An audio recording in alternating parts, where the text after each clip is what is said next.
नमस्कार मित्रांनो, मी संदेश द संदेश अकॅडमी या यूट्यूब चॅनलवर तुमचं सगळ्यांचं पुन्हा एकदा स्वागत करतो.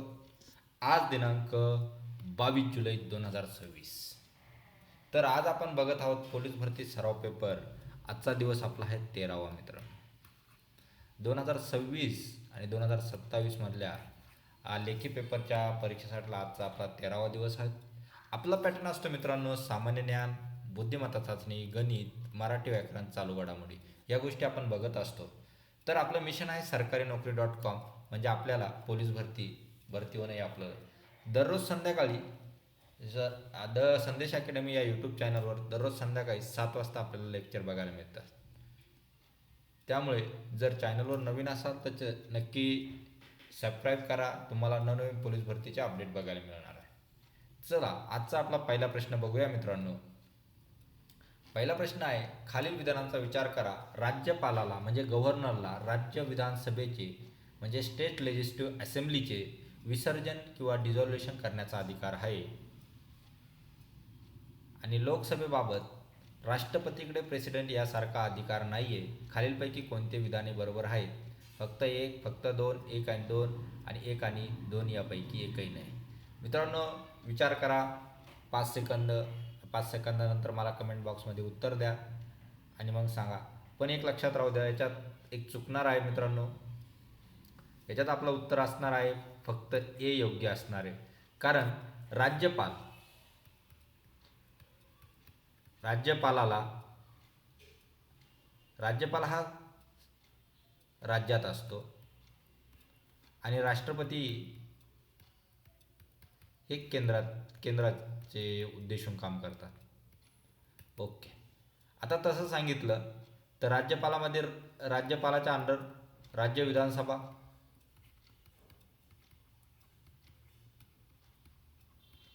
राज्य विधानसभाला डिझॉल्व किंवा विसर्जन करायचं कार्य हे राज्यपालाच्या हातात असतं, पण ते मुख्यमंत्री आणि मंत्रिमंडळाच्या सल्ल्याने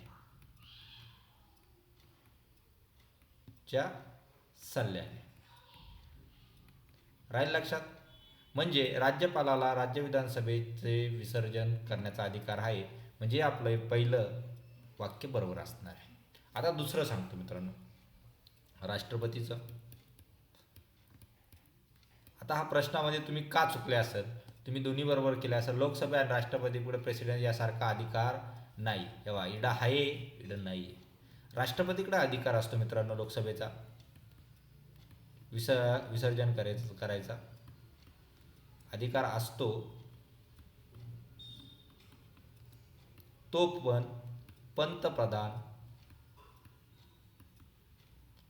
आणि मंत्रिमंडळाच्या साह्याने.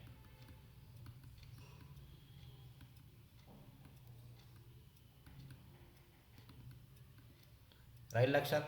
त्यामुळे दुसरं वाक्य आपलं हे चुकीचं असणार आहे आणि पहिलं वाक्य बरोबर असणार आहे. त्याप्रमाणे ऑप्शन ए हे आपलं योग्य उत्तर असणार आहे.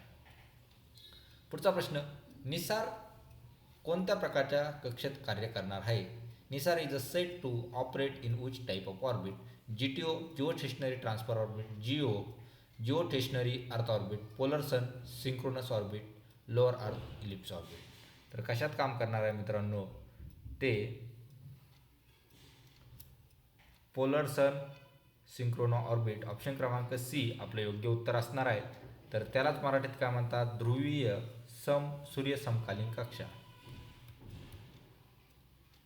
ध्रुवीय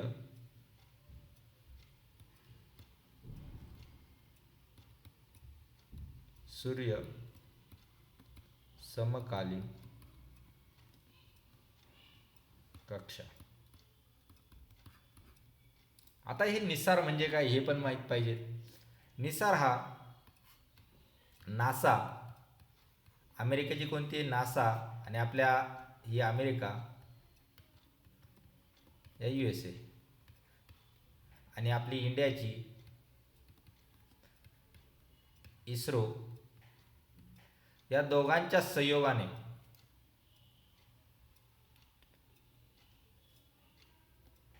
निसार बनवलेले. राहील लक्षात.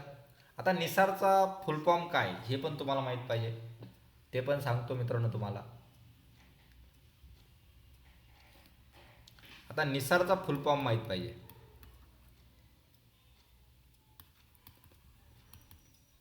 N for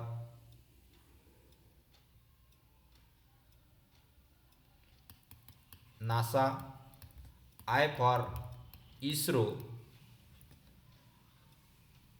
S for synthetic, A for aperture,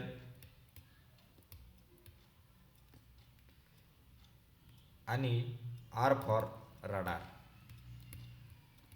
हा पण प्रश्न येतो आपल्याला, निसारचा फुल फॉर्म काय, निसार म्हणजे काय. आता हे निसारचं कार्य काय मित्रांनो हे पण माहीत पाहिजे आपल्याला. निसारचं कार्य काय, निसार हे काय केलं, नासा आणि इस्रोचे संयुक्त आले, ते बसले, चहा समोसा खाल्ले आणि घरी गेले असं नाही होत. तर याच्यावर एक कार्य झालं, ते कशा बाबतीत झालं ते समजायला पाहिजेत आपल्याला. तर ते पोलर सिंक्रोनाइज ऑर्बिटमध्ये, म्हणजे SSO पोलर सन सिंक्रोनाइज ऑर्बिटमध्ये कार्य करणार आहे. हा एक निसार हा एक उपग्रह आहे. हा अमेरिका आणि भारत देशाने सोडलेला आहे. हा उपग्रह किती उंचीवर आहे, 747 किलोमीटर उंचीवर आहे.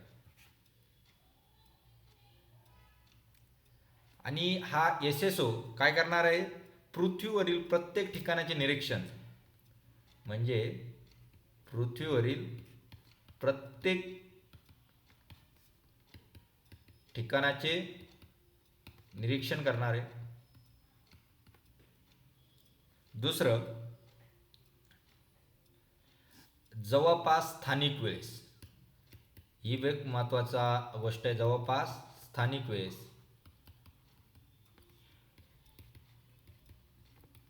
जवळपास स्थानिक वेळेस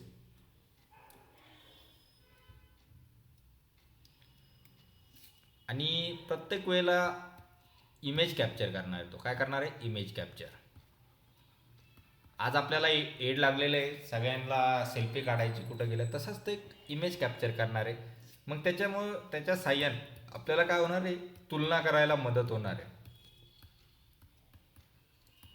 आता याच्यानुसार आपल्याला काय काय ठिकाणी महत्त्वाचं ठरणार आहे ते मी तुम्हाला सांगतो. निसारमुळं भूकंप, भूभार,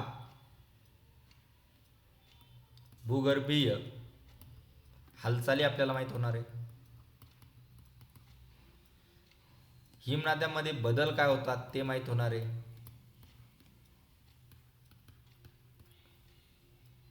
पुन्हा जंगलांचे निरीक्षण करता येणार आहे.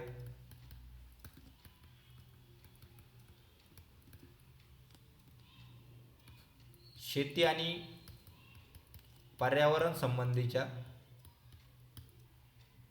बदलांचा अभ्यास पण करता येणार आहे,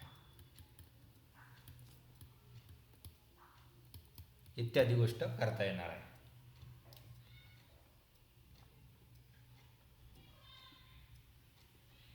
त्यामुळे आपलं उत्तर काय असणार आहे, पोलर सन सिंक्रोनस ऑर्बिट राहील लक्षात. त्यामुळे ऑप्शन क्रमांक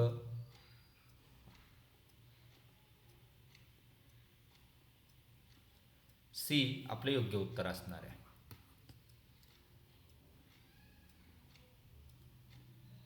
चला, आदिवास म्हणजे हॅबिट हा ऱ्हास वगळता सध्या पश्चिम घाटांना सर्वाधिक धोका कोणत्या घटकामुळे निर्माण झाला. मोठ्या प्रमाणावर पायाभूत सुविधा किंवा इन्फ्रास्ट्रक्चर डेव्हलप करणं, म्हणजे आता सध्या मोठ्या मोठ्या मेट्रो सिटी आहे, पुणे, मुंबई. आज आपलं सिटी सोडून ते जंगलाच्या साईडला त्यांचं डेव्हलपमेंट व्हायला चाललं आहे. अशाच प्रकारचे एक इन्फ्रास्ट्रक्चर डेव्हलप करणं, याच्यामुळे अशा गोष्टींचा म्हणजे पश्चिम घाटांचा ऱ्हास होऊ राहिला. आक्रमक परकीय प्रजातींचा प्रसार, हवामान बदलामुळे वारंवार लागणाऱ्या वनाला आग्नी आणि वाढत्या मानव वन्यजीवन संघर्ष.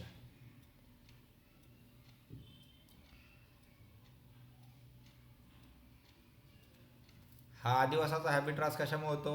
आक्रमक आणि परकीय प्रजातीचा प्रसार. ऑप्शन क्रमांक 2 आपलं योग्य उत्तर असणार आहे. पश्चिम घाट हे आपलं काय आहे मित्रांनो? एक लक्षात ठेवा, पश्चिम घाट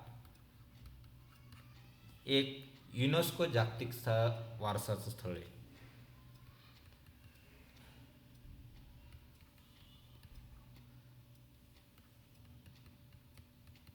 जागतिक वारसा स्थळ आहे.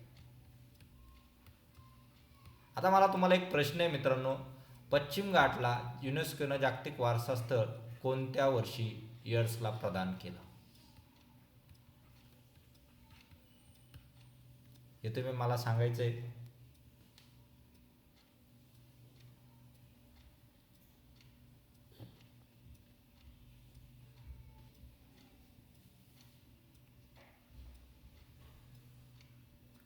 आणि पश्चिम घाटामध्ये एक बायोडायव्हर्सिटी आहे, म्हणजे जैव विविधता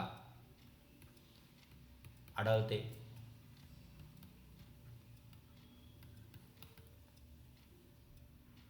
त्यामुळे त्याला युनेस्कोचा दर्जा दिलेला आहे.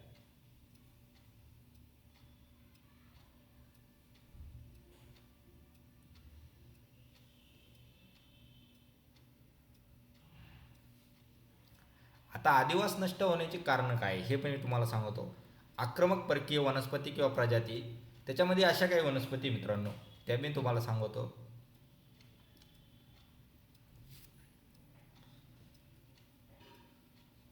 आपलं उत्तर काय होतं? आक्रमक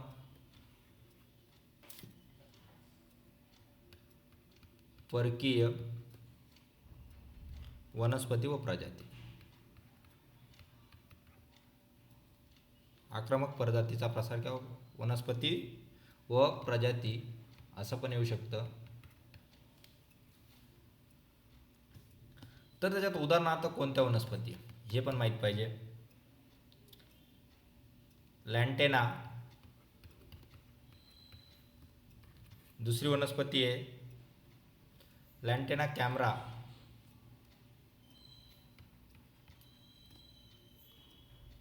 सिनापेक्टॅबिल,